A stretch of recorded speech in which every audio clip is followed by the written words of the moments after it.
Hello everyone, this is Amit and you are watching Jharkhand Pathshala. So this is my new video and I will discuss about the metaphor today, and I hope you will like this new poetic device. I will try to make you understand in a simple way and I hope you like this video. So guys, if you are new in this video, please like, subscribe and share with your friends. So let's start. So guys, जैसे कि पता है मैं यहाँ पे जो भी video बना रहा हूँ इंग्लिश लिटरेचर की, वो सभी हिंदी में एक्सप्लेनेशन होने वाली है, क्योंकि मेरा जो फोकस है वो उन बच्चों के लिए है जो कि हिंदी मीडियम से पास आउट हुए हैं और आगे चल करके इंग्लिश लिटरेचर को वो पढ़ रहे हैं। ठीक है, तो गाइस देख लेते हैं कि क्या होता है ये मेटाफर। सिंपल भाषा में अगर कहें तो metaphor is a figure of speech that makes a comparison between two unlike things as a literary device. Metaphor creates implicit comparisons without the express use of like or as. Metaphor is a means of asserting that two things are identical in comparison rather than just similar. तो दोस्तों, metaphor जो है वो एक figure of speech है। ठीक है, हिंदी में अगर बोलें तो अलंकार। अलंकार आप समझ रहे होंगे। पोइट्री को सुंदर बनाने के लिए जो बहुत से एलिमेंट्स का यूज़ किया जाता है उसे फिगर ऑफ स्पीच कहते हैं। लास्ट टाइम हम लोगों ने सिमिली पढ़ा था, वो भी एक फिगर ऑफ स्पीच ही थी। ठीक है, उसी प्रकार मेटाफर भी क्या है, एक फिगर ऑफ स्पीच है जिसमें कंपैरिजन किया जाता है, तुलना किया जाता है दो अनलाइक चीज़ों के बीच में। ठीक है, अगर लिटरेरी डिवाइस के अनुसार देखें तो मेटाफर क्या करता है, एक अंतर्निहित कंपैरिजन को बनाता है, दिखाता है। ठीक है, और या फिर उसे एक्सप्रेस करता है बिना लाइक और एज जैसे वर्ड के प्रयोग के। ठीक है, यानी इससे पहले जो हम लोगों ने सिमिली पढ़ा था, सिमिली में भी कंपैरिजन किया जाता था, लेकिन वहाँ पे कंपैरिजन के लिए लाइक और एज जैसे शब्दों का प्रयोग किया जाता था। लेकिन मेटाफर में ऐसा कुछ नहीं, यहाँ पे जो कंपैरिजन होगा विदाउट लाइक और एज वर्ड के प्रयोग के होंगे। ठीक है, एग्जाम्पल में देख लीजिए, आपने शेक्सपियर का नाम सुना ही होगा। तो शेक्सपियर का एक फेमस ट्रेजेडी है रोमियो एंड जूलियट। तो आगे चल करके आपको पढ़ना भी पड़ेगा रोमियो एंड जूलियट के बारे में। तो देखिए यहाँ पे क्या कहता है, Romeo and Juliet. What light through yonder window breaks? It is the east and Juliet the sun. तो यहाँ पे जूलियट को सन कहा जा रहा है। अब जाहिर सी बात है दोस्तों कि कोई लड़की सन कैसे हो सकती है। सन जो है वो एक तो हम लोग क्या बोलते हैं उसको, स्टार है वो। ठीक है, तो कोई लड़की स्टार कैसे हो सकती है। In this metaphor Juliet is compare to the sun. In fact, the figure of speech claims that Juliet is the sun. तो figure of speech क्या कह रहा है कि जूलियट जो है वो सन है। Of course, the reader understand that Romeo does not believe that Juliet is literally the sun. लेकिन रीडर जो है उसको मालूम है कि जूलियट सन नहीं हो सकती है। यहाँ पे जूलियट को सन से कंपेयर किया जा रहा है, यानी जो सन में गुण होती है वह गुण जूलियट में दिखाया जा रहा है। ठीक है, Instead, the comparison demonstrates the idea that Romeo equates Juliet with the beauty, away, and life-giving force of the sun. To Romeo, symbolically, Juliet and the sun are the same. तो दोस्तों यहाँ पर क्या है ना कि कंपैरिजन, ठीक है, यहाँ पे कंपेयर किया गया है। रोमियो जो है जूलियट को सूर्य के गुणों के समतुल्य बता रहा है, ना कि उसे सूर्य समझ रहा है। ठीक है, उसके गुणों के समतुल्य बता रहा है। जूलियट के ब्यूटी को तुलना किया जा रहा है सन के साथ में, उसके जैसा ठाट बाट बताया जा रहा है। और ये भी बताया जा रहा है कि जिस तरह से सन जो है अर्थ में जीवन देती है, उसी प्रकार जूलियट भी जो है शायद रोमियो को जीवन देता हो, एक जीवन प्रदान करता हो, कुछ इस तरह का।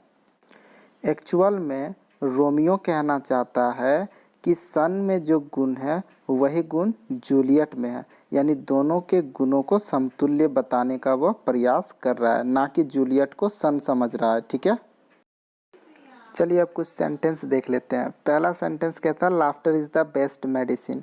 गाइस, लाफ्टर को मेडिसिन के साथ इक्वलेट करने की कोशिश की गई है। लाफ्टर का जो गुण है और मेडिसिन का गुण है उसे एक समान बताने का प्रयत्न किया गया है।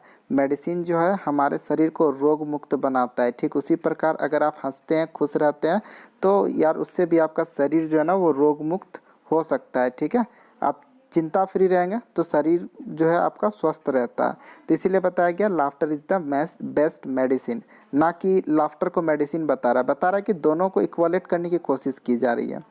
नंबर 2 कहता है his heart of stone surprised me. उसका जो पत्थर का दिल है वो मुझे सरप्राइज कर गया। तो गाइज, क्या दिल पत्थर का बना होता है क्या किसी इंसान का? नहीं ना। कहने का अर्थ है कि उसका जो दिल है, ठीक है, उसका जो हार्ट है वो कठोर है स्टोन की तरह, ठीक है। ये बताने का कोशिश किया जा रहा है जिससे कि मैं सरप्राइज्ड हो किया हूँ, ठीक है। तो दोनों अलग चीज़ है यार, लेकिन दोनों का जो गुण है उसे इक्वलेट करने की कोशिश की गई है। Number 3 time is money. ठीक है, टाइम अलग चीज़ है, मनी अलग चीज़ है यार। लेकिन देखो कहने का अर्थ क्या है ना कि टाइम जो है वो मनी के समान होता है, ठीक है। इसीलिए हमें टाइम को भी बचा करके चलना चाहिए जिस तरह से हम मनी को बचाते हैं। नंबर 4 है love is a battle field. अब बताइए, लव अलग चीज़ है, बैटल फील्ड अलग चीज़ है। तो गाइज लव क्या बैटल फील्ड हो सकता है क्या? बैटल फील्ड समझते हो ना, रणभूमि जहाँ पे युद्ध होती है, ठीक है।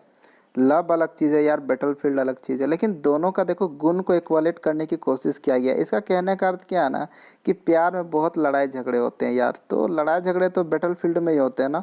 तो अगर आप ये प्यार व्यार करते हो तो इसमें आपको झमेला होते रहता है जैसे कि बैटल फील्ड में होता है, ठीक है। तो कहने का मतलब ये है। नेक्स्ट है द क्लासरूम वॉज अ जू। जो क्लासरूम था वो चिड़िया खाना था। क्या होता है क्या किसी का क्लासरूम जो चिड़िया खाना होता है? नहीं होता है। लेकिन यहाँ पे जो क्लासरूम है उसकी तुलना जू से की जा रही है। मे भी हो सकता है जू में जिस तरह से अशांति होते हैं, ठीक है, जानवरों का शोर शराबा होता है, वैसा उसके क्लासरूम में होता होगा। तो इसलिए क्लासरूम का जो गुण है, ठीक है, और जू का जो गुण है उसे इक्वलेट करने की कोशिश की गई है, ठीक है। एक और अच्छा सा एग्जाम्पल आप लोग देख लो, ठीक है। क्लास 10 में आपने फायर एंड आइस जो पोइट्री है उसे पढ़ा होगा, जो कि रॉबर्ट फ्रॉस्ट के द्वारा लिखी गई है। तो इसमें कुछ इस तरह से कहा गया, some says the world will end in fire, some says in ice. अब आप बताइए कि जो वर्ल्ड है वो किससे मतलब विनाश होगी? फायर से होगी या आइस से होगी? हो सकता है क्या कि फायर और आइस से वो ख़त्म हो जाए? नहीं ना।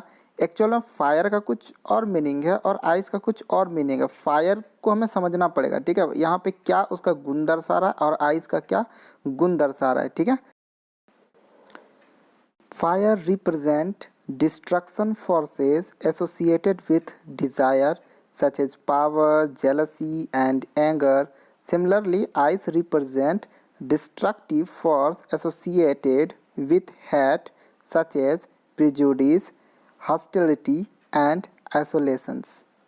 दोस्तों फायर जो है उसे बता रहा है कि जो फायर है वो क्या करता है, तबाह कर सकता है, ठीक है। फायर में एक जो है ना एक ताकत होती है किसी भी चीज़ को मतलब तबाह करने की, ठीक। उसे जो है ना एसोसिएट किया गया है यहाँ पर हमारे वर्ल्ड में जो लोगों की डिज़ायर है, जो इच्छा है, ठीक है, वो असीमित है। और यहाँ पर पावर हो गया, ठीक है, पावर पाने की, जेलसी है, गुस्सा है। तो इन सब कारण से जो है ना हमारा वर्ल्ड जो है वो तबाह हो सकता है। ठीक उसी प्रकार आप देख लीजिए, आइस जो है वो रिप्रेजेंट करता है किसको? तो हेट को, प्रिजुडिस को। प्रिजुडिस मतलब दोस्तों होता है पक्षपात होता है, ठीक है। और हॉस्टिलिटी मतलब होती है यहाँ पे शत्रुता वगैरह। और आइसोलेशन मतलब तो आप समझते हैं किसी को अलग कर देना, ठीक है, भिन्न कर देना या पृथक कर देना, ठीक है। तो ये सब तो हमारे समाज में चलता रहता है। तो इन सब चीज़ों को जो है ना किससे इक्वलेट किया जा रहा है? तो फायर एंड आइस से इक्वलेट किया जा रहा है। और सबसे बड़ी बात दोस्तों यहाँ पे देख रहे हैं कि इसे इक्वलेट करते समय जो है ना, कंपेयर करते समय ना तो एज वर्ड का प्रयोग किया जा रहा और ना ही लाइक वर्ड का, ठीक है। तो इसे जो है मेटाफर हम लोग कहेंगे। तो तो गाइज़ उम्मीद करता हूँ कि वीडियो आप लोगों को समझ में आया होगा। डाउट हो तो आप पूछ सकते हो कमेंट सेक्शन में लिख करके। और हाँ, अगर आपको इंग्लिश लिटरेचर के नोट्स चाहिए तो आप हमारे jpathshala.com पे संपर्क कर सकते हो। यहाँ पे मैं कुछ नोट्स वगैरह लिख करके डालूँगा, तो जुड़े रहिए मेरे चैनल के साथ, सब्सक्राइब करना मत भूलिएगा। फिर मिलते हैं नए वीडियो के साथ, तब तक के लिए धन्यवाद।